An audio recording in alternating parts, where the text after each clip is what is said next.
സുപ്രഭാതം. എല്ലാവർക്കും നമസ്കാരം.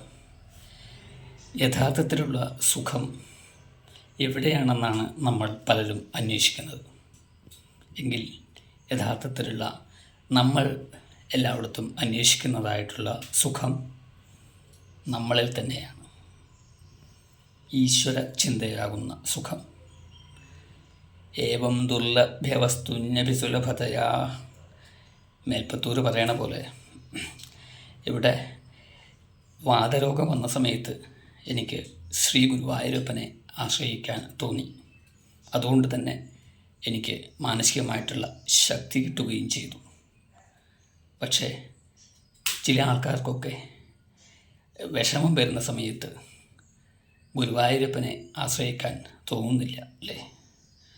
നമ്മളുള്ളിൽ മറ്റ് ജീവജാലങ്ങളുടെ ഉള്ളിൽ ചൈതന്യമായി വിളങ്ങുന്ന ആ ശ്രീ ഗുരുവായൂരപ്പൻ. അപ്പോൾ ആ ഗുരുവായൂരപ്പനെ നമ്മൾ മനസ്സിൽ ചിന്തിക്കുമ്പോൾ യഥാർത്ഥത്തിലുള്ള സുഖം നമുക്ക് കിട്ടുന്നു. അല്ലാതെ ലഹരി പദാർത്ഥങ്ങളിലും മറ്റും നമ്മൾ സുഖം തേടി പോകുമ്പോൾ നമ്മൾക്ക് ആദ്യമൊക്കെ സന്തോഷം കിട്ടിയെന്ന് വരും, പിന്നീട് ദുഃഖമാണ് ഉണ്ടാവുക ശാരീരികമായിട്ടുള്ള സുഖം തേടി പോകുമ്പോഴും. എല്ലാവർക്കും ശുഭദിനം നേരുന്നു. ഹരേ കൃഷ്ണ ഹരേ കൃഷ്ണ ഹരേ കൃഷ്ണ.